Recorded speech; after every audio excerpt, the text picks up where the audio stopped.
ఒక్కసారి చెయ్యెత్తి జై అని చెప్పాలా? జై కాంగ్రెస్. అందరికీ నమస్కారం. మళ్ళీ ఈరోజు పెద్ద ఎత్తున ప్రజలు రావడం చాలా సంతోషం. ఈ విజయం మీ అందరిది ప్రజల విజయం. మనము గతంలో నాకు ఎమ్మెల్యేగా ఎన్నుకోవడానికి మీరు అందరికీ ఉన్న వాళ్ళు ప్రతి ఒక్కరు నాకు సహకరించినారు. మీకు అందరు కూడా పేరు పేరున శిరస్సు వచ్చి నమస్కరిస్తున్నాను. మన వార్డు స్థానిక సంస్థల ఎన్నికలు వచ్చినాయి. ఈ స్థానిక సంస్థల ఎన్నికల్లో మీరందరూ కూడా మా పార్టీ తరఫున ఏమన్నా ప్రతి ఒక్క వ్యక్తిని గెలిపించాలని కోరుకుంటూ, ఎందుకంటే నేను ఎమ్మెల్యేగా ఉన్నా పనులు కావాలి, వార్డుల్లో పనులు కావాలంటే ఎదుగో దున్నపోతు కట్టేసి ఆవుకు పాలు పిండమంటే రావు. ఆవుకే గడ్డేయాల, ఆవే పాలిస్తుంది. ఎవరికో ఓటేస్తే మనకి వార్డులో పనులు కావు. దయచేసి ఆలోచన చేయండి. గతంలో నేను ఎమ్మెల్యేగా ఉన్నా అన్ని కూడా వార్డులో చాలా మటుకు చేసుకున్నాం. చేయాల్సిన అవసరం చాలా ఉన్నాయి. దయచేసి ఈ ఎన్నికల్లో మీరందరూ కూడా హస్తం గుర్తుకు ఓటేసి గెలిపాలని కోరుకుంటూ, ఇక్కడ వచ్చేసిన ప్రతి ఒక్కరు కూడా పేరు పేరున, ఎందుకంటే చాలా మంది పెద్ద ఎత్తున వచ్చినారు. ఈరోజు ఈ నామినేషన్ పర్వం 5 గంటల వరకు ఉంటది. వాళ్ళందరూ కూడా మీ అందరి సహాయ సహకారాలతో మనము ఇక్కడ మున్సిపాలిటీకి పంపిస్తే మీ స్థానిక సమస్యల మీద పూర్తిగా తెలిసిన వ్యక్తులు నిలబెట్టినాం.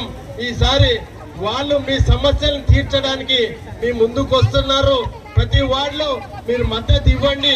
ఖచ్చితంగా మిమ్మల్ని గుండెల్లో పెట్టుకుని కాపాడుకునే బాధ్యత మా అందరి మీద ఉంది. 37 మంది వార్డు సభ్యుల మీద ఉంది. మిమ్మల్ని కాపాడుకుంటాం. అన్ని వార్డులలో అభివృద్ధి అనేది ఈ విధంగా చేయొచ్చు అని చేసే విధంగా చూపిస్తామని తెలియస్తూ, ఇప్పటివరకు ఇందిరమ్మ ఇండ్లు కానీ, అదేవిధంగా జీరో అంటే అందరూ ఎలక్ట్రికల్ అంటే బిల్లులు కూడా, జీరో బిల్లులు కూడా కొంతమంది వార్డులో తిరిగినప్పుడు కొన్ని బిల్లులు కాలేదు, జీరో బిల్లులు కాలేదని వార్డులో సమస్యలు చెప్పినారు. ఆ సమస్యలు కూడా తీరుస్తా.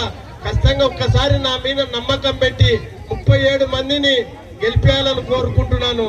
ఎందుకంటే రకరకాల వ్యక్తులు వస్తారు, అబద్ధాలు చెప్పే వ్యక్తులు వస్తారు. వాళ్ళు ఎప్పుడు స్థానికంగా ఉండే వాళ్ళు కాదు. 24 గంటలు నేను స్థానికంగా ఉంటా.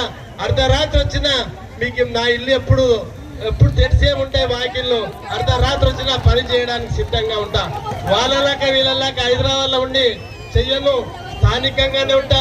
ఎవరో వచ్చి మన గద్వాల మీద పెత్తనం చేస్తే ఆ పెత్తనాన్ని మీరు గౌరవిస్తారా? ఒక్కసారి చూడండి, ఆలోచన చెయ్యండి.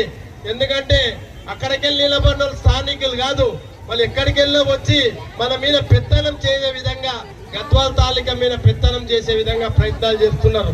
ఒక్కసారి మీరందరూ ఆశీర్వదించండి. ఈ 37 మందిని ఆశీర్వదిస్తే మీ ఆశీర్వాద బలం, మీరు ఇచ్చిన ఆశీర్వాదంతో వాళ్ళు మున్సిపాలిటీకి పోతారు.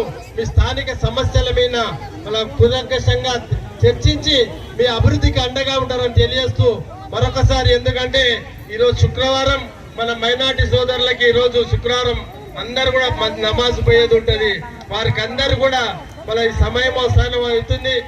ఈ 37 మంది కూడా కౌన్సిలర్లు మీరందరూ కూడా ఇంత దూరం మా ఎమ్మడ అక్కడికి వెళ్ళి రాఘవేంద్ర కాలనీకి వెళ్ళి మున్సిపాలిటీ వరకు మీరు మా ఎమ్మడి నడిచేందుకు